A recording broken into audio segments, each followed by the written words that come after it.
శివ ఏమైంది బిడ్డ బావతో మాట్లాడిండా బావ ఏమన్నాడు? మాట్లాడిందే అమ్మా. నాన్న మాట్లాడే కానీ బావ ఏమి వినట్లేదే. ఏందన్న బావ వినట్లేదు అంటున్నావు? మీరు అందరు కలిసి రిక్వెస్ట్ చేయలేదా బావని? రిక్వెస్ట్ చేసేది కాదు చెల్లె, బావ కాళ్ళ మీద పడ్డాను నేను. అయినా కూడా నేను ఇంట్లేడే, నాకేం అవసరం విడాకులే కావాలంటాండే. ఏం చేద్దాంరా శివుడు, ఇప్పుడు అది చేసుకున్నది దానికి యాడ్చింది. ఏందా నాన్న నువ్వు కూడా అట్లనే మాట్లాడుతున్నావు? రండి మనం అందరం కలిసి బావని ఒకసారి బతలాడదాం పండి. ఏం మాట్లాడుతాను చెప్పే చెల్లె, తప్పంతా మన సైడే ఉన్నది. నేను మాట్లాడుతూనే ఉన్నా, ఆయన విడాకులు కావాలని వెళ్ళిపోతూనే ఉన్నాడు. ఏందన్న నువ్వు అట్లా మాట్లాడుతున్నావు? మీరేమన్నా చేయండి, అక్క బావ మాత్రం కలిసే ఉండాలి, వాళ్ళకి మాత్రం విడాకులు తీసుకోవద్దు. చెల్లె మాకు కూడా కలిసి ఉండాలని ఉన్నది కదనే, కానీ బావ చెప్తే తింటలేడు. ఏం చేద్దాం నాన్న మరి? ఇప్పుడు శివ అల్లుడు కొంచెం బాగా వేడి మీద ఉన్నాడు, కొద్ది రోజులు ఆగుదాం.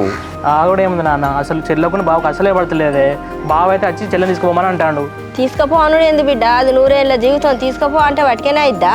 అదే అమ్మా, బావ కూడా అదే అంటాడు. నూరేళ్ళ జీవితం, నాకు పిల్లలు పుట్టినప్పుడు మేము ఎట్లా కలిసి ఉండాలి అంటాండే.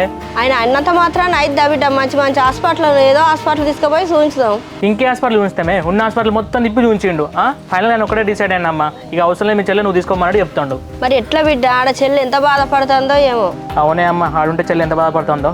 నాన్న మేము పోయి మా చెల్లెని తీసుకొస్తాం మరి ఇంటికి. శివుడు చెల్లెని తీసుకోవడం అది కరెక్ట్ కాదురా, కష్టం సుఖం కొన్ని రోజులు అక్కడనే ఉండని.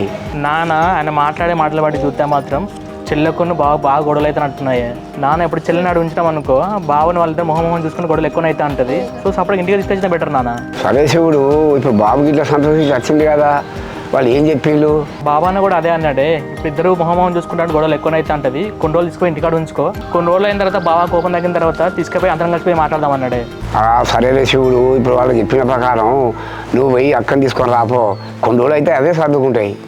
సరే నాన్న, నేను పోయి చెల్లెని తీసుకొస్తా మరి. బిడ్డ అన్నొచ్చే ముచ్చట అక్కకు ఫోన్ చేసి చెప్పు. సరే అమ్మా.